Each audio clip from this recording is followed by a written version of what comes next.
Hello, my name is Tim Lahili, and in this video we're going to be talking about the 2019 August release of Quincy. Here are the high-level numbers. We had 3 changes, 19 new features, and 41 fixes for a grand total of 63, if you will, things.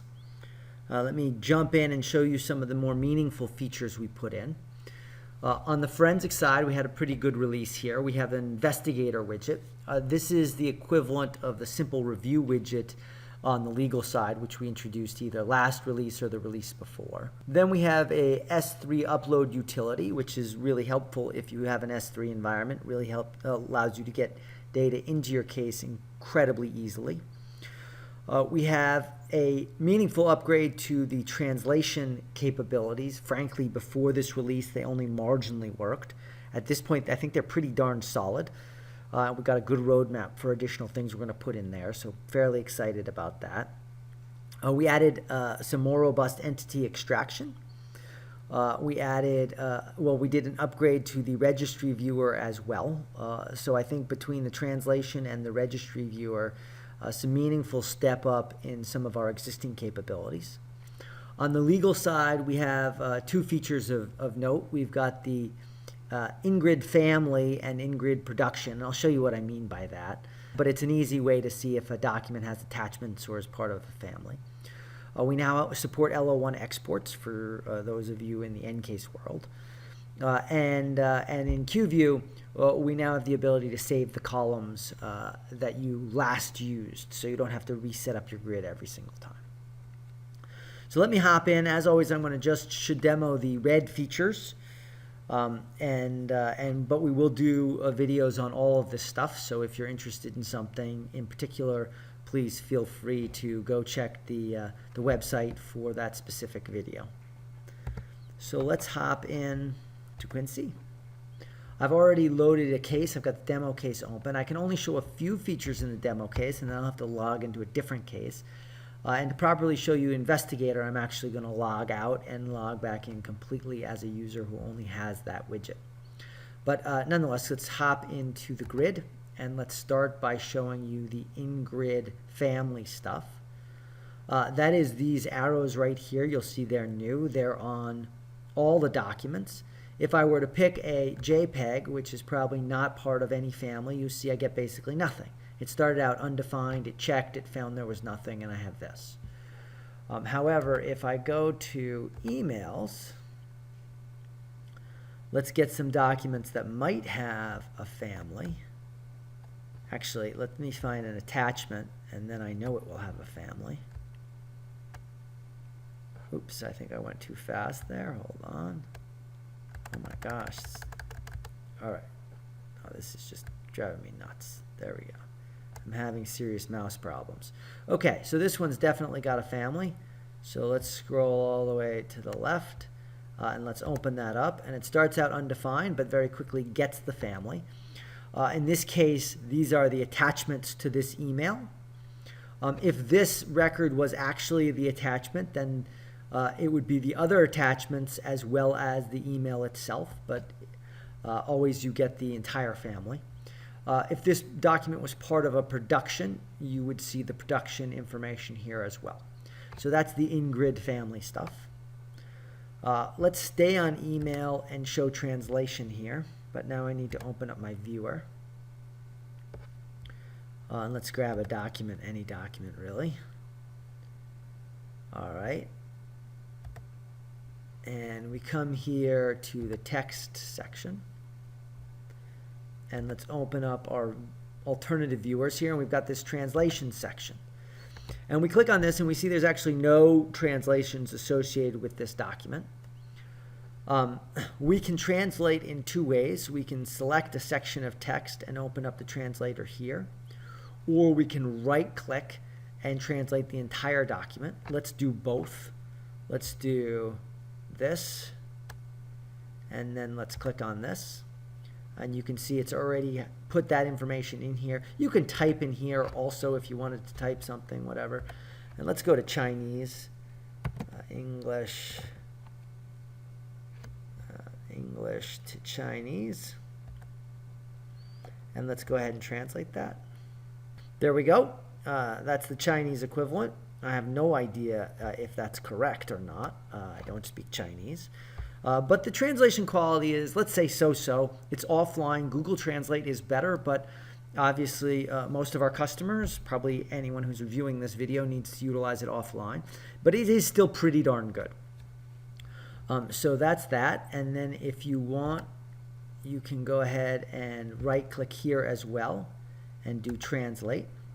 And again, we're going to do English to Chinese and go ahead and hit Translate, and we just wait a little bit, and there we go. We've got the full translation here. And now if we click on this, we see the full translation there, and we can go type notes here and save those notes.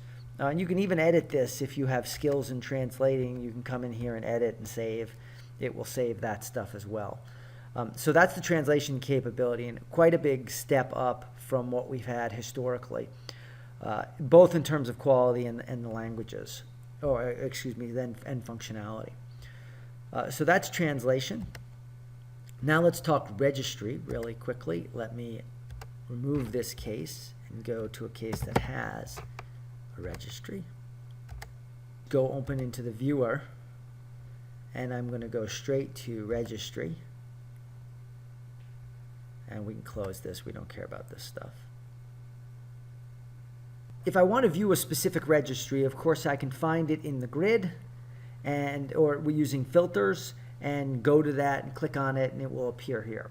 However, if you want to, you can go as part of processing, or here you can come in here and you can click on Process Registries, and that will process all the registries in the case. And then once you've done that, at any point you can come here to this viewer and just click on Get Processed Registries.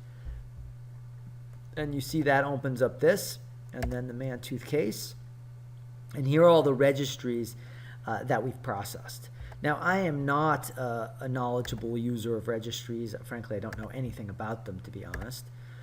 But I do know enough to just show you some simple things. So I'm going to come down here. I have no idea what this registry is, entry is about.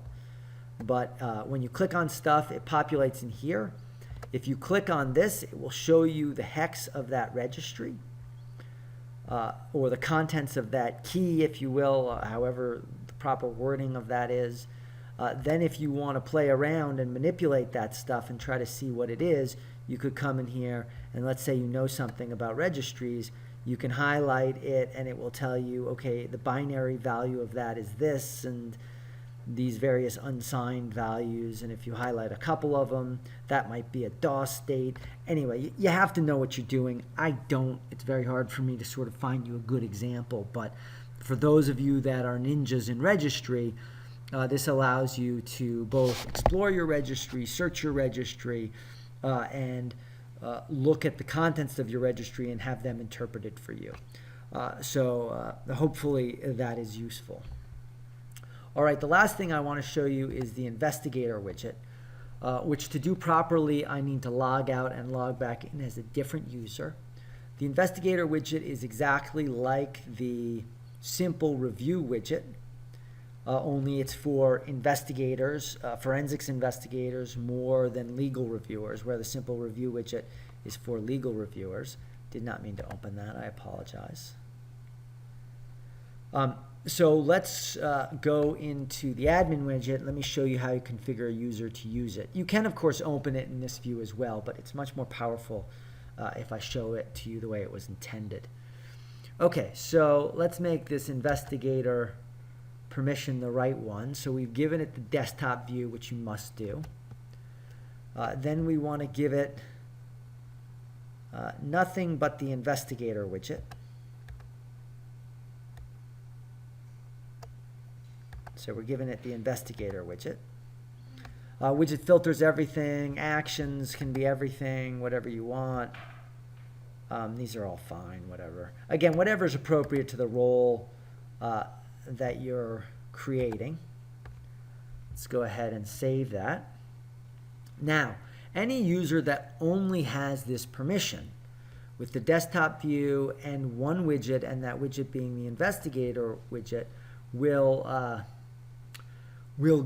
be, if you will, put into the investigator view. And let me show you what that looks like. So let's create a user, our investigator user. He's got access to the desktop cases and the investigator role. So if we log in as him, we should get the experience we're looking for. So I'm going to log out and log in as investigator. And I'm going to skip the whole login process as I always do. I will meet you once we've loaded. Okay, we're in as the investigator widget. You can see the styling has turned black. You can actually toggle it to light if you want. You can, and to be fair, actually, this is the beta release of the investigator widget. This doesn't look nearly as good as we want it to, and as it will in the next release. But I'm just trying to show you the basic functionality now. Let's go back to black. I like that a little bit better. You can go in here and choose your demo case. It will automatically log you into that case, and it will gather summary attributes about the case. In this case, file overview, some case progress, a timeline.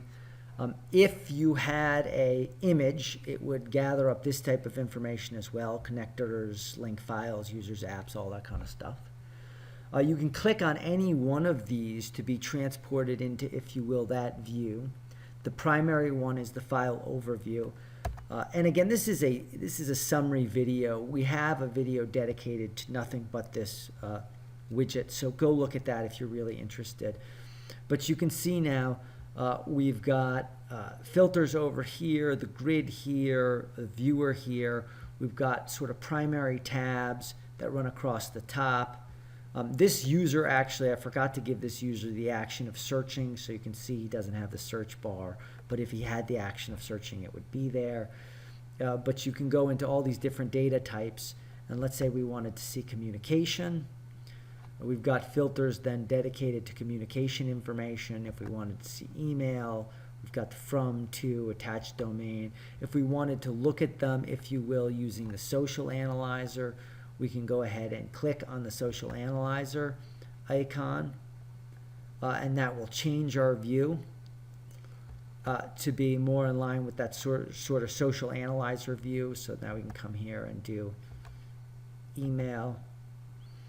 And let's say we wanted to do this. This is just the typical social analyzer that you guys are already all familiar with. And it just works across all these different widgets. It's meant to be a more purpose-driven, simplistic view for investigators. And again, it's just beta right now, so I'm really hopefully just introducing it to you as a concept, and we will refine it significantly in the next release.